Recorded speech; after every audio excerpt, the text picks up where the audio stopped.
আগামী 8 থেকে 11 তারিখ বাংলাদেশে ভয়াবহ অন্যতম বিপর্যয় শুরু হতে যাচ্ছে। অনেক রক্ত ঝরবে, যার নমুনা এবং যার উদ্বোধন আজকে যমুনাতে হয়ে গেছে। শুনলাম ঝুমার হাদি নাকি ছিঁড়ে ফেলছে এবং পুলিশ নাকি হেব্বি খেলাচ্ছে জুলাই আন্দোলনকারীদের। ওদের সরকার, ওদের আন্দোলনের প্রতিফলনে বসা সরকার এখন ওদেরকে নিরাপত্তা দিতে পারছে না। বিভিন্ন দিক থেকে যা শুনতে পাচ্ছি তাতে এটুকু মনে হচ্ছে যে যে কোনো সময় যে কোনো কিছু ঘটে যেতে পারে। কি ঘটতে পারে তা হয়তো আমরা নিশ্চিত করে বলতে পারছি না, তবে নানান ধরনের আলামত যা দেখতে পাচ্ছি, নানান আভাস যা পাচ্ছি, তাতে নির্বাচনে যে মাত্র কয়েক ঘন্টা আছে, 3 দিন মানে তো আমরা হিসাবটা ঘন্টায় করতে পারি। নিজ দলে ভোট টানতেই হোক বা অন্য কোনো কারণ, আওয়ামী লীগকে বেশ সমীহ করেই কথা বলতে দেখা যাচ্ছে বিএনপি নেতাদের। মির্জা ফখরুল ইসলাম আলমগীর প্রকাশ্যেই ঘোষণা দিয়েছেন ভালো আওয়ামী লীগারদের কোনো ধরনের হয়রানি করবে না বিএনপি। এবার তারেক রহমান বললেন রাজনীতি করার অধিকার সবারই আছে, সে যদি হয় শেখ হাসিনার সন্তানও। শেখ হাসিনাও যেহেতু এখনো সক্রিয়, আদতে গ্রিন সিগন্যালটা শেখ হাসিনার দিকেই বর্তায় বলে মনে করছেন বিশ্লেষকরা। প্রশ্ন, বাংলাদেশের আসন্ন ত্রয়োদশ জাতীয় সংসদ নির্বাচন সামনে রেখে আন্তর্জাতিক রাজনৈতিক অঙ্গনে এক চাঞ্চল্যকর দাবি করে বেড়াচ্ছে। রাজনৈতিক ও কূটনৈতিক সূত্রের বরাতে বলা হচ্ছে, নির্বাচনের আগেই শেখ হাসিনা ঢাকায় ফেরার বিষয়ে যুক্তরাষ্ট্রের প্রেসিডেন্ট ডোনাল্ড ট্রাম্পের পক্ষ থেকে সরাসরি ডক্টর মোহাম্মদ ইউনূসের কাছে হুঁশিয়ারিমূলক চিঠি পাঠানো হয়েছে। একদিকে রাজপথ গরম, অন্যদিকে বন্ধ দরজার ভেতরে চলছে ভয়ঙ্কর কূটনৈতিক চাপ। নির্বাচন ইস্যুতে ডক্টর ইউনূসের দিক থেকে ধীরে ধীরে মুখ ফিরিয়ে নিচ্ছে যুক্তরাষ্ট্র ও পশ্চিমা শক্তিগুলো। স্পষ্ট ভাষায় বলে দেওয়া হয়েছে, দেশের আইন শৃঙ্খলা স্বাভাবিক না হলে এবং আওয়ামী লীগের মতো বৃহৎ দলকে বাইরে রেখে কোনো নির্বাচনই গ্রহণযোগ্য হবে না। আসসালামু আলাইকুম প্রিয় দর্শক, নতুন একটা ভিডিওতে সবাইকে স্বাগত। তো ইতিমধ্যে আপনারা অনেকগুলো ভিডিওর অংশবিশেষ দেখেছেন, তো দেখে নিশ্চয়ই বুঝতে পেরেছেন যে ভিডিওটা আসলে কতটা গুরুত্বপূর্ণ এবং আকর্ষণীয় হতে চলেছে। তো চলুন কথা না বাড়িয়ে সম্পূর্ণ ভিডিওটা দেখে আসি। দেখার আগে বলবো, যারা আমাদের চ্যানেলটি এখনও পর্যন্ত সাবস্ক্রাইব করেননি দয়া করে সাবস্ক্রাইব করে দিন, যারা ইতিমধ্যেই করে দিয়েছেন তাদের অসংখ্য ধন্যবাদ। তো প্রিয় দর্শক, চলুন কথা না বাড়িয়ে একটি লাইক দিয়ে সম্পূর্ণ ভিডিওটা দেখে আসি। নিজ দলে ভোট টানতেই হোক বা অন্য কোনো কারণ, আওয়ামী লীগকে বেশ সমীহ করেই কথা বলতে দেখা যাচ্ছে বিএনপি নেতাদের। মির্জা ফখরুল ইসলাম আলমগীর প্রকাশ্যেই ঘোষণা দিয়েছেন ভালো আওয়ামী লীগারদের কোনো ধরনের হয়রানি করবে না বিএনপি। এবার তারেক রহমান বললেন রাজনীতি করার অধিকার সবারই আছে, সে যদি হয় শেখ হাসিনার সন্তানও। শেখ হাসিনাও যেহেতু এখনো সক্রিয়, আদতে গ্রিন সিগন্যালটা শেখ হাসিনার দিকেই বর্তায় বলে মনে করছেন বিশ্লেষকরা। শুক্রবার ব্রিটিশ বার্তা সংস্থা রয়টার্সকে দেওয়া এক বিশেষ সাক্ষাৎকারে বিএনপি চেয়ারম্যান তারেক রহমান যে বক্তব্য রেখেছেন তা কেবল একটি রাজনৈতিক মন্তব্য নয়, বাংলাদেশের আগামী রাজনীতিতে এক সুদূর প্রসারী বিনিয়োগ বলেই মনে করছেন বিশ্লেষকরা। জুলাই গণ অভ্যুত্থান পরবর্তী বাংলাদেশে যখন রাজনৈতিক মেরুকরণ তীব্র, সাবেক প্রধানমন্ত্রী শেখ হাসিনা ভারতে এবং আন্তর্জাতিক অপরাধ ট্রাইব্যুনালে তার মৃত্যুদণ্ডের রায় ঘোষিত হয়েছে, ঠিক সেই মুহূর্তে তারেক রহমানের ইনক্লুসিভ বা অন্তর্ভুক্তিমূলক রাজনীতির এই বার্তা বেশ তাৎপর্যপূর্ণ। তিনি স্পষ্ট করেছেন শেখ হাসিনার সন্তানরা বিদেশ থেকে ফিরে এসে রাজনীতিতে যুক্ত হতে পারবেন কিনা এমন প্রশ্নের জবাবে জনগণের আদালতের উপরই সব ছেড়ে দিয়েছেন তিনি। বলেছেন যদি কাউকে মানুষ গ্রহণ করে, যদি মানুষ তাদের স্বাগত জানায়, তাহলে যে কারো রাজনীতি করার অধিকার রয়েছে। এই বক্তব্যের মধ্য দিয়ে তারেক রহমান নিজেকে একজন প্রতিহিংসা পরায়ণ নেতার বদলে একজন গণতান্ত্রিক স্টেটসম্যান হিসেবে উপস্থাপন করলেন, যিনি ব্যক্তিগত আক্রোশের ঊর্ধ্বে উঠে আইনের শাসন ও জনমতের উপর ভরসা রেখেছেন। বিশ্লেষকরা মনে করছেন তারেক রহমানের এই বক্তব্যের পেছনে কাজ করছে গভীর রাজনৈতিক অঙ্ক। আপাত দৃষ্টিতে মনে হতে পারে এটি উদারতা, কিন্তু এর নেপথ্যে রয়েছে ভোট ব্যাংকের হিসেব নিকেশ এবং মাঠের রাজনীতির বাস্তবতা। বর্তমানে বিএনপির প্রধান প্রতিদ্বন্দ্বী হিসেবে মাঠে সক্রিয় রয়েছে জামায়াতে ইসলামী, সাংগঠনিকভাবে শক্তিশালী এবং মাঠ দখলে জামায়াত বর্তমানে বেশ সুবিধাজনক অবস্থানে রয়েছে। এই পরিস্থিতিতে জামায়াতকে এককভাবে মোকাবেলা করা এবং নির্বাচনে নিরঙ্কুশ সংখ্যাগরিষ্ঠতা অর্জনের জন্য বিএনপির প্রয়োজন একটি বিশাল ভোট ব্যাংক। বিভিন্ন জরিপ বলছে আওয়ামী লীগের ঐতিহ্যবাহী ভোটারদের একটি বড় অংশ, যারা বর্তমানে নেতৃত্বহীন এবং হতাশ, তারা জামায়াতের উত্থান ঠেকাতে বিএনপির দিকে ঝুঁকছেন। এমনকি বিএনপির নীতি নির্ধারকরা মনে করছেন আওয়ামী লীগের ভোটাররা শেষ পর্যন্ত বিএনপিকেই বেছে নেবে মন্দের ভালো বা সেকুলার স্পেস ধরে রাখার স্বার্থে। ঠিক এই জায়গাটিতেই বিএনপি সফট গেম খেলছে। মির্জা ফখরুল ইসলাম আলমগীরের ভালো আওয়ামী লীগারদের হয়রানি না করার ঘোষণা এবং তারেক রহমানের এই গ্রিন সিগন্যাল সবই এক সুতোয় গাঁথা, এমনই মত বিশ্লেষকদের। মাঠের রাজনীতিতে আরেকটি দৃশ্যমান পরিবর্তন হল আওয়ামী লীগের তৃণমূল এবং মধ্যম সারির নেতাকর্মীদের দলবদল। বিগত 1.5 বছরে মামলার খড়গ এবং আন্তর্জাতিক কোণঠাসা অবস্থা থেকে বাঁচতে অনেক আওয়ামী লীগ নেতাকর্মী বিএনপিতে যোগদান করেছেন বা করার অপেক্ষায় আছেন। বিএনপিও কৌশলগত কারণে এদের সাদরে গ্রহণ করছে। এর মাধ্যমে দুটি লক্ষ্য অর্জিত হচ্ছে। প্রথমত, স্থানীয় পর্যায়ে আওয়ামী লীগের সাংগঠনিক শক্তিকে পুরোপুরি নিষ্ক্রিয় করে দেওয়া এবং দ্বিতীয়ত, জামায়াত শিবিরের বিপরীতে নিজেদের সাংগঠনিক ভিত্তি আরও মজবুত করা। রয়টার্সকে দেওয়া সাক্ষাৎকারে তারেক রহমান যখন বললেন যদি কেউ, অর্থাৎ আওয়ামী লীগ যদি জনগণের কাছে গ্রহণযোগ্য হয়, জনগণ যদি তাকে স্বাগত জানায়, তাহলে যে কারো রাজনীতি করার অধিকার আছে, তখন তিনি আসলে এই বার্তাটিই দিচ্ছেন যে বিএনপি একটি গণতান্ত্রিক দল হিসেবে রাজনৈতিক সহ অবস্থানে বিশ্বাসী, যা আন্তর্জাতিক সম্প্রদায়ের কাছেও বিএনপির গ্রহণযোগ্যতা বাড়াবে। বিশেষ করে পশ্চিমা বিশ্ব যখন বাংলাদেশে একটি সুষ্ঠু এবং অংশগ্রহণমূলক নির্বাচনের দিকে তাকিয়ে আছে, তখন প্রধান বিরোধী নেতার মুখে এমন সহনশীল বক্তব্য তার ভাবমূর্তি উজ্জ্বল করবে। নির্বাচনী জোট ও সরকার গঠন নিয়েও তারেক রহমান অত্যন্ত স্পষ্ট অবস্থান নিয়েছেন। জামায়াত ইসলামীর সঙ্গে ঐক্য সরকার গঠনের প্রস্তাব তিনি সরাসরি নাকচ করে দিয়েছেন। তার যুক্তি হলো, আমার রাজনৈতিক প্রতিপক্ষের সঙ্গে কিভাবে আমি সরকার গঠন করি, তাহলে বিরোধী দল কি হবে? এই বক্তব্যের মাধ্যমে তিনি পরিষ্কার করেছেন যে আগামী নির্বাচনে বিএনপি একাই সরকার গঠন করতে চায় এবং সংসদে একটি শক্তিশালী বিরোধী দলের উপস্থিতি কামনা করে। এটি জামায়াতের প্রতি একটি প্রচ্ছন্ন বার্তাও বটে। জরিপগুলো বলছে তারেক রহমান বর্তমানে প্রধানমন্ত্রী হিসেবে জনমত জরিপের সবার চেয়ে এগিয়ে আছেন। বিএনপি আত্মবিশ্বাসী যে নির্বাচনে 300 সংসদীয় আসনের 2/3 বেশি আসনে তারা জয়লাভ করবে। বর্তমানে 292টি আসনে বিএনপির প্রার্থীরা প্রতিদ্বন্দ্বিতা করছেন এবং বাকি আসনগুলোতে তাদের জোট শরিকরা লড়ছেন। বিএনপি নেতাদের মতে সরকার গঠনের জন্য পর্যাপ্ত সংখ্যক আসন তাদের থাকবে এবং এর জন্য জামায়াতের উপর নির্ভর করার কোনো প্রয়োজন তাদের নেই। জামায়াতকে জোটে না নেওয়ার সিদ্ধান্তটি বিএনপির দীর্ঘমেয়াদী কৌশলের অংশ, যেখানে তারা উগ্র ডানপন্থী তকমা ঝেড়ে ফেলে একটি মধ্যপন্থী উদার গণতান্ত্রিক দল হিসেবে নিজেদের প্রতিষ্ঠিত করতে চাইছে। শুধু অভ্যন্তরীণ রাজনীতি নয়, পররাষ্ট্রনীতির ক্ষেত্রেও তারেক রহমান ভারসাম্যপূর্ণ এবং বাস্তববাদী দৃষ্টিভঙ্গি তুলে ধরছেন। নির্বাচনে জয়ী হলে ভারত থেকে সরে গিয়ে চীনের দিকে ঝুঁকবেন কিনা এমন প্রশ্নের জবাবে তিনি আবেগের চেয়ে জাতীয় স্বার্থকে প্রাধান্য দিয়েছেন। তিনি বলেছেন, বাংলাদেশের প্রায় 17.5 কোটি মানুষের অর্থনৈতিক প্রবৃদ্ধি ত্বরান্বিত করার সক্ষমতা রয়েছে, এমন অংশীদারদের প্রয়োজন। তার মতে দেশের স্বার্থ ও সার্বভৌমত্ব রক্ষা করে যারা জুৎসই প্রস্তাব দেবে তাদের সঙ্গেই বন্ধুত্ব রাখা হবে, নির্দিষ্ট কোনো দেশের সঙ্গে নয়। অর্থাৎ ভারতের সঙ্গে বৈরিতা নয়, আবার চীনের দিকে অন্ধ ঝুঁকে পড়াও নয়, বরং সবার সাথে বন্ধুত্ব, কারোর সাথে বৈরিতা নয় নীতির আধুনিক সংস্করণ। তিনি জোর দিয়েছেন তরুণদের কর্মসংস্থান এবং ব্যবসা বাণিজ্য প্রসারের উপরে। তিনি জানান, আগামী দিনের রাজনীতিতে টিকে থাকতে হলে তরুণ প্রজন্মের আকাঙ্ক্ষাকে পূরণ করতে হবে। আমরা যদি সরকারে থাকি তাহলে আমাদের তরুণদের জন্য কর্মসংস্থানের ব্যবস্থা করতে হবে, দেশে ব্যবসা বাণিজ্য আনতে হবে যাতে নতুন চাকরি সৃষ্টি হয় এবং মানুষ ভালো জীবনযাপন করতে পারে। তারেক রহমানের এই কথাগুলো প্রমাণ করে যে তিনি কেবল ক্ষমতার পথ পরিবর্তন নয়, বরং অর্থনৈতিক মুক্তির স্বপ্ন দেখাচ্ছেন। তারেক রহমানের এই সাক্ষাৎকার এবং সাম্প্রতিক রাজনৈতিক পদক্ষেপগুলো বিশ্লেষণ করলে বোঝা যায়, বিএনপি নানাভাবে প্রমাণ করতে চাইছে বিএনপি এখন আর কেবল রাজপথের আন্দোলনকারী দল নয়, রাষ্ট্র পরিচালনার জন্য প্রস্তুত দলটির নামও বিএনপি। শেখ হাসিনার সন্তানদের অর্থাৎ জয় পুতুলদের রাজনীতিতে ফেরার বিষয়ে তার ইতিবাচক মন্তব্য আদতে আওয়ামী লীগের সাধারণ সমর্থকদের আশ্বস্ত করার একটি কৌশল, যাতে তারা জামায়াতের দিকে না ঝুঁকে বা নির্বাচন বর্জন না করে বিএনপির বাক্সে ভোট দেয়। জরিপে তারেক রহমানের প্রধানমন্ত্রী হওয়ার সম্ভাবনা এবং আওয়ামী লীগের ভোটারদের বিএনপির দিকে ঝুঁকে পড়ার প্রবণতা সব মিলিয়ে 2026 সালের নির্বাচনের মাঠ এখন বিএনপির অনুকূলে বলেই মনে হচ্ছে। তবে জামায়াতের মাঠ দখলের তৎপরতা এবং তাদের নীরব ভোট ব্যাংক বিএনপির এই সমীকরণে শেষ পর্যন্ত কোনো পরিবর্তন আনে কিনা তা দেখার জন্য অপেক্ষা করতে হবে নির্বাচনের ফলাফল পর্যন্ত। তবে এটুকু নিশ্চিত, তারেক রহমানের এই সব কথা আসলে কতটুকু ফলবে ভবিষ্যতে তা দেখতে সময়ের হাতে সব ছেড়ে দেওয়া ছাড়া। আসসালামু আলাইকুম। বিভিন্ন দিক থেকে যা শুনতে পাচ্ছি তাতে এটুকু মনে হচ্ছে যে যে কোনো সময় যে কোনো কিছু ঘটে যেতে পারে।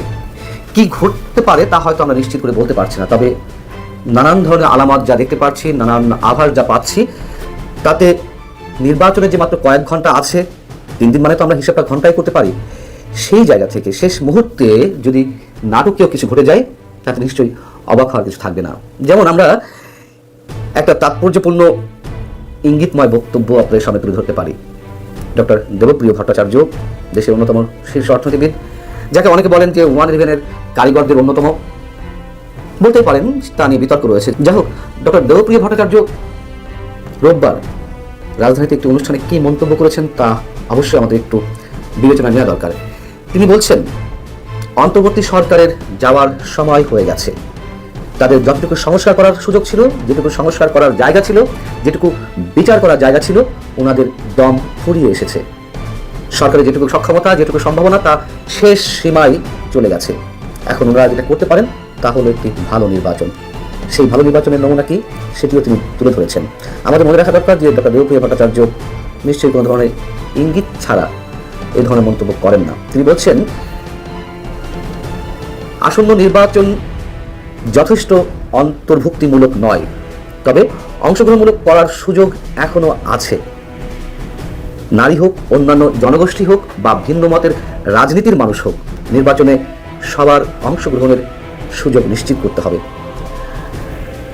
মাত্র 90 থেকে 100 ঘন্টা আগে বা 3 দিন আগে ডক্টর দেবপ্রিয় ভট্টাচার্য যখন বলছেন যে এখনো অংশগ্রহণের সুযোগ আছে অংশগ্রহণমূলক নির্বাচন করার, তার মানে কি আমরা কিছু মিন করতে পারি? তিনি বলছেন যে এই সরকারের সময় শেষ কিছুই করতে পারেনি, তবে শেষ মুহূর্তে একটা ভালো নির্বাচন বা অন্তর্ভুক্তমূলক নির্বাচন এই সরকার করতে পারে এবং নিঃসন্দেহে তিনি ইঙ্গিত করেছেন আওয়ামী লীগকে অংশগ্রহণের সুযোগ দেওয়ার বিষয়টি। দেবপ্রিয় আরও যে কথাগুলো বলেছেন তার আর সামান্য অংশ শুনে আপনাদেরকে। তিনি বলছেন সরকারের সামনে ভালো কাজ করার শেষ সুযোগ এটি, এই সরকার যদি সর্বশেষ ভালো কাজটি যদি করে যেতে পারে তাহলে ইতিহাসের পাতায় তাদের কিছুটা জায়গা পাওয়ার সুযোগ হলেও হতে পারে। এর আগে শনিবার Centre for Policy Dialogue CPD তারা একটি সংবাদ সম্মেলন করলো। সংবাদ সম্মেলনের বক্তব্য মেসেজটি কী ছিল তাও নিশ্চয়ই আমরা সবাই পেয়েছি। সেখানে 12 ফেব্রুয়ারি অনুষ্ঠিত জাতীয় নির্বাচন থেকে আওয়ামী লীগকে বাদ দেওয়া হলে এই নির্বাচন অন্তর্ভুক্তিমূলক এবং গ্রহণযোগ্য হবে না আন্তর্জাতিক বিশ্বে, এই মন্তব্য করা হয়েছে। সিপিডি মনে করছে যে একটি বিশ্বাসযোগ্য অংশগ্রহণমূলক ও গণতান্ত্রিক নির্বাচন নিশ্চিত করতে হলে সব প্রধান রাজনৈতিক পক্ষ এবং তাদের সমর্থক ভোটারদের অন্তর্ভুক্ত করা জরুরি। তা না হলে নির্বাচনের ফলাফল নিয়ে দেশ বিদেশে প্রশ্ন ওঠার আশঙ্কা থাকবে। আবারও সেই প্রশ্ন করি, ডক্টর দেবপ্রিয় ভট্টাচার্য পার্সোনালি নিজের অবস্থান থেকে মন্তব্য করছেন রোববার, আর শনিবার তারই প্রতিষ্ঠান বলতে গেলে সিপিডি শনিবার এই মন্তব্য করল। আমি মাত্র কয়েকদিন আগে আপনাদের একটি বিশেষ গোয়েন্দা সংস্থা, মানে দেশের বাইরের একটি বিশেষ গোয়েন্দা সংস্থার প্রতিবেদনের কথা বলছিলাম যে ইলেকশন ইঞ্জিনিয়ারিং হবে। এটি যদি মানে এটা বিভিন্নভাবে যেভাবে শোনা যাচ্ছে, যদি বিএনপি সেটি উপলব্ধি করতে পারে এবং উপলব্ধি করার পরেও যদি নির্বাচনে অংশ নিয়ে থাকে তাহলে সেটি হবে আত্মহত্যার শামিল। ওই প্রতিবেদনে ছিল যে যদি বিএনপি সত্যিই এটি উপলব্ধি করতে পারে তাহলে তারা শেষ মুহূর্তে এসে নির্বাচন বয়কটও করতে পারে। নতুন তফসিল অনুযায়ী নির্বাচন হওয়ার সম্ভাবনা ওই প্রতিবেদনে উল্লেখ করা হয়েছে 30 জুনের কথা, এবং সেই নির্বাচনে আওয়ামী লীগ সহই সবার অংশগ্রহণমূলক একটা জায়গা থেকে নির্বাচনটি অনুষ্ঠিত হবে। ডক্টর দেবপ্রিয় মতন নাগরিকরা যখন আওয়ামী লীগকে ইঙ্গিত করে কিছু বলেন, আমরা ধরে নিতে পারি বিশেষ কোনো আলামতের প্রেক্ষিতেই তাদের মতো মানুষেরা এই মন্তব্য করছেন। গণভোট নিয়ে যে ষড়যন্ত্র চলছে, ডক্টর আলী রিয়াজের মতন কিছু মানুষ ডিপ স্টেটের প্রতিনিধি হয়ে এখানে খেলছেন, তাদের বিভিন্ন ধরনের উদ্দেশ্য রয়েছে। যুক্তরাষ্ট্রের অ্যাসাইনমেন্ট নিয়ে অথবা ডিপ স্টেটের অ্যাসাইনমেন্ট নিয়ে তারা এখানে অনেক কিছু করার চেষ্টা করছেন, এমন অভিযোগ এখন কোটি কয় মানুষের মধ্যে সীমাবদ্ধ নেই। যারা এই রাষ্ট্রের খুব গুরুত্বপূর্ণ স্টেক হোল্ডার, বিভিন্ন সেক্টরে যারা নিজেদের গুরুত্বপূর্ণ ভূমিকা রাখছেন, তাদের মুখ থেকে এখন এই ধরনের কথা বেরিয়ে আসছে। এবং যে ডিপি ওয়ার্ল্ডের সঙ্গে চট্টগ্রাম বন্দর ইজারা যাকে কেন্দ্র করে যা কিছু হয়ে আসছিল সেখান থেকে সরকার পিছু হটেছে, এর আগে আমি আপনাদের জানিয়েছি। এবং শেষ মুহূর্তে এসে আরও অনেক ধরনের বিতর্কিত বিষয় রয়েছে, সম্ভবত সরকার সেগুলো সামাল দিতে পারবে না। এবং অনেকেই বলছেন এর চেয়েও যদি ভয়ঙ্কর কিছু ঘটে যায়, যা আমরা অনুমান করছি নির্বাচন পিছিয়ে যেতে পারে, নির্বাচন নাও হতে পারে। আমরা চাই একটি সুষ্ঠু নির্বাচন হোক, আমরা এখনও চাই, আমাদের আশঙ্কাগুলো সত্য জায়গায় পরিণত না হোক এটি আমরা চাই, কিন্তু যেই আশঙ্কা আরও তীব্র হচ্ছে, নির্বাচন শুধু পিছিয়ে যাওয়াই নয়, এর চেয়েও যদি ভয়ঙ্কর কিছু ঘটে তাতেও নিশ্চয়ই অবাক হওয়ার কিছু থাকবে না। বিশেষ বিশেষ স্বার্থান্বেষী পক্ষ তারা তাদের এজেন্ডা বাস্তবায়নের জন্য অনেক কিছুই করতে পারে, কিন্তু তারা যে সবসময় আবার সফল হবে নিশ্চয়ই ইতিহাস সে কথা বলে না। ভালো থাকুন সবাই। আগামী 8 থেকে 11 তারিখ বাংলাদেশে ভয়াবহ অন্যতম বিপর্যয় শুরু হতে যাচ্ছে। অনেক রক্ত ঝরবে, যার নমুনা এবং যার উদ্বোধন আজকে যমুনাতে হয়ে গেছে। মনে রাখবেন, জঙ্গি হাবিকে হত্যার নির্দেশনা যারা দিছে, আজকে শিবিরের জঙ্গি আম্মারের উপর আক্রমণ নির্দেশনা তারা দিছে। এই আক্রমণটা দরকার ছিল আগামীতে আন্দোলন প্রসারিত করার জন্য। তারেক রহমান হয়তো দেশে থাকতে হবে, ক্ষমতা যাওয়ার জন্য বেশি ফালফারাফারি করলে 14 শিখরে ঢুকতে হবে, এটাই কনফার্ম। ফালফারা যাবে না। যদিও দেশপ্রেমিক গোয়েন্দা সদস্যের তথ্যের ভিত্তিতে যে তথ্যটাকে পেয়েছে এটা আমি অ্যানালাইজ করে অনেক আগেই বলছি। আমি এও বলছি এক কুত্তার খাওন আর এক কুত্তা কিন্তু কখনো সহ্য করে না, ঢেউ মারবেই, সুতরাং সোজা না। বন্দোবস্ত মনে রাখবেন, 24-এর 5 আগস্ট কোনো গণঅভ্যুত্থান হয় না, জঙ্গি হামলা হয়েছে, একটা নিবিড় সেনা কূপ ঘটছে ডিপ স্টেটের মারফত। ভাই এখন যে সেনা সদস্য যে অফিসাররা এর সাথে জড়িত, ওয়াকার সহ যারা জড়িত, এরা কি মানে তাদের বাঁচা লাগবে না? তাদের বাঁচতে হলে ডেভিল নিউজ রাষ্ট্রপতি বানাইতে হবে। তাদের বাঁচতে হলে অবশ্যই 27 খণ্ডে প্রধানমন্ত্রী বানাইতে হবে, এছাড়া কোনো পথ খালি নাই। আসেন গুরুত্বপূর্ণ তথ্য, বিশ্বাস অবিশ্বাস আপনাদের বিষয়, আমার এটা কোনো হেডিক নাই। বিএনপির ভোট বর্জন ছাড়া আর কোনো উপায় নাই।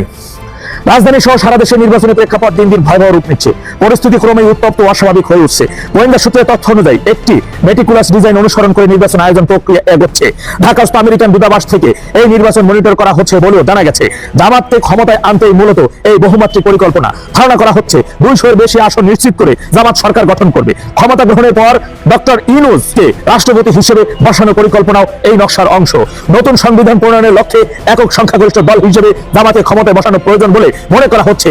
ইউনূস সরকারের আমলে গৃহীত ও প্রস্তাবিত বিভিন্ন আইন সংস্কার সেনাবাহিনী, পুলিশ বাহিনী ও সিভিল প্রশাসনকে দায় মুক্তি দেওয়ার জন্য সংসদে বিল আকারে আইন পাস করতে হলে 2/3 মেজরিটি অপরিহার্য। এই কারণে এত বড় সংখ্যাগরিষ্ঠতার টার্গেট নির্ধারণ করা হয়েছে।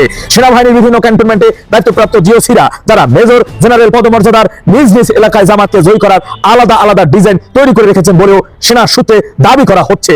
আরো ভয়াবহ অভিযোগ হলো ছাপাখানা থেকে প্রায় 2 কোটি ব্যালট পেপার গোপনে বিভিন্ন মাদ্রাসা কেন্দ্রিক ভোট কেন্দ্রে পাঠানো হয়েছে।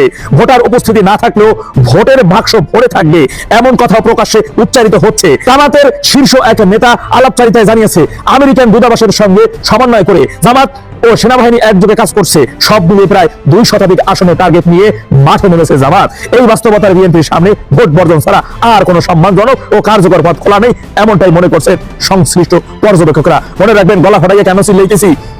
অবশিষ্ট বাংলাদেশে এখন যা একটু অবশিষ্ট যা আছে, এইটা রক্ষার জন্য যদি 12 তারিখের আগে বিএনপি ভোটটা বর্জন করতো তাহলে একটু হইলেও সেইখান থেকে উদ্ধার হইতো। কিন্তু আমি জানি না, তারা তো বারবার ওদের পাতানো ফাঁদে পা দিতেছে, পাশা মারা খাইতেছে, কিন্তু ওরা তারপরে হুঁশ আসতেছে না। কেন হুঁশ আসতেছে না? মানে ক্ষমতার লোক তো মত সন্ত্রাসিত কম করে নাই হেরা, ঠিক আছে, এইখান থেকে ওই যে ক্ষমতা কিন্তু সম্ভব না। সূত্রের মারফত আমি একটা বিশ্বস্ত সূত্রে, যত তথ্য বিশ্বস্ত সূত্রের মাধ্যমে আমি আপনাদেরকে এর মধ্যে জানাইছি। আগে বলছি, এখনো বলছি, 12 তারিখে কোনো সংসদ নির্বাচন হবে না, হচ্ছে না। 12 তারিখে রাষ্ট্রপতি নির্বাচন, গণভোটের নির্বাচন। এবার আসেন আওয়ামী লীগের নেতাকর্মীরা যারা বলবেন এখন আওয়ামী লীগের করণীয় কি, আওয়ামী লীগ কি করতে যাচ্ছে, বিদেশে বসে থাকা যে সকল সিনিয়র নেতাগণ রয়েছেন, 2 হাত ধরে অনুরোধ করে বিনয়ের সাথে বলতেছি, কার সাথে কোথায় কি মিটিং হইতেছে, কোন তারিখে কোন ঘোষণা আসতেছে, এইগুলো আগে ভাবে পাবলিশ করে না। তার ভিতরে কয়টা কথা রাখলে মানে আপনার অতিরিক্ত বদ হজম হবে না, অ্যাসিডিটি হয়ে যায় না, আমি জানি।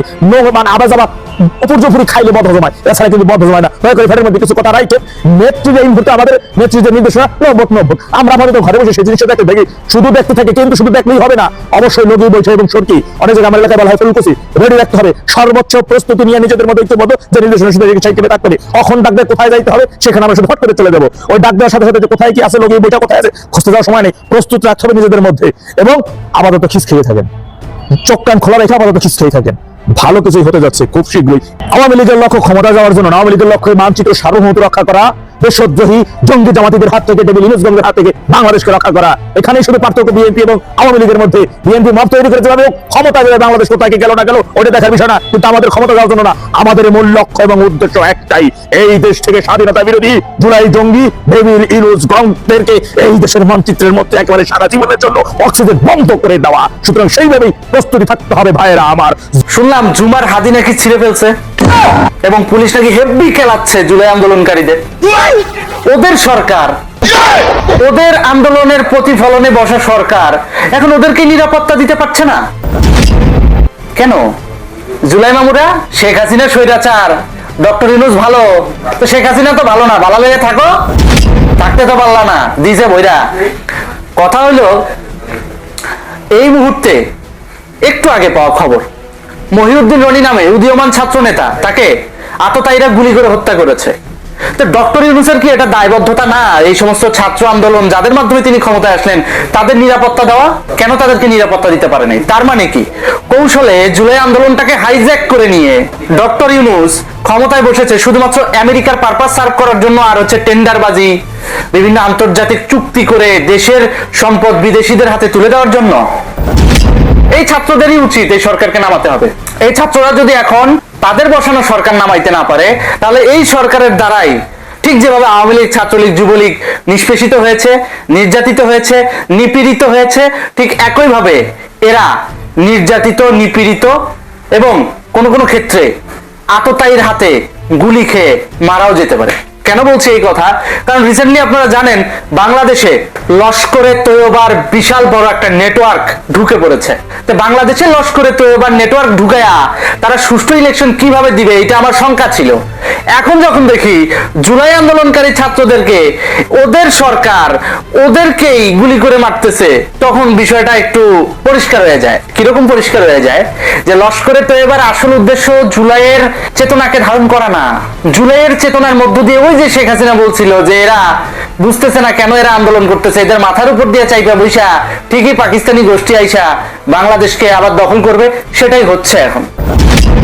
মাঝখান দিয়ে মারা যাচ্ছে কথিত এই ছাত্র নেতারা। কথিত ছাত্র নেতা কেন বললাম? কারণ এদেরকে তো জাস্ট পুতুল বানায় ইউজ করছে। ব্যাকগ্রাউন্ডে তো গেম খেলতেছে জঙ্গিরা। ডক্টর ইউনূস তো এদেরকে নিরাপত্তা দিতে পারবে না, এটা ডক্টর ইউনূস নিজেও জানে। ওই জন্য মিডিয়ার সামনেও ভয়ে আসে না এই সমস্ত ব্যাপারে। এবং চা মহিউদ্দিন রনিকে একই স্টাইলে গুলি করে হত্যা করা হয়েছে, ঠিক যেভাবে হাদিকে গুলি করে হত্যা করা হয়েছিল। ইনকিলাব মঞ্চের জাবেরকেও হত্যা করা হয়েছে ঠিক একই পদ্ধতিতে, ওই গুলি করে। তার মানে কি, একই প্যাটার্নে হত্যা করে, এই সমস্ত ব্যক্তিদেরকে হত্যা করে দিন শেষে ডক্টর ইউনূস ওর এই যে আকাম হাদি হত্যাকাণ্ড এইটাকে ধামাচাপা দেওয়ার চেষ্টা করছে। কারণ হাদির ফ্যামিলিকে তো ম্যানেজ করা হয়ে গেছে, এখন সমর্থকদেরকে যেভাবেই হোক একটু ভয়ভীতি দেখায় যদি থামাইতে পারে তো পারলো, না পারলে দুই একটার মাইরা হইলেও থামাবে, সেটাই করতেছে। তো এই সমস্ত জুলাই আন্দোলনের ছেলে মেয়েদেরকে এই সিদ্ধান্ত নিতে হবে এই সরকার থাকবে কি থাকবে না। তোমাদের সরকার তোমরা বসাইছো না, এবার তোমরাই নামাও। যেই সাপে বিষ চড়াইছে সেই সাপেই বিষ নামাবে বলে আমার ধারণা। তো প্রিয় দর্শক, আশা করছি সম্পূর্ণ ভিডিওটা মনোযোগ দিয়ে দেখেছেন। দেখে কি বুঝলেন, কি জানলেন, আপনাদের গুরুত্বপূর্ণ মতামতগুলো আমাদের কমেন্ট বক্সে জানিয়ে দিন। পারলে ভিডিওটা শেয়ার করে অন্যকে দেখার সুযোগ করে দিন। আবারও বলছি, যারা আমাদের চ্যানেলটি এখনও পর্যন্ত সাবস্ক্রাইব করেননি দয়া করে সাবস্ক্রাইব করে দিন। যারা ইতিমধ্যেই সাবস্ক্রাইব করেছেন তাদের অসংখ্য ধন্যবাদ। তো প্রিয় দর্শক, আজকের মতো এ পর্যন্তই। দেখা হবে পরবর্তী কোনো নিউজে। ততক্ষণ সবাই ভালো থাকবেন, সুস্থ থাকবেন। আল্লাহ হাফেজ।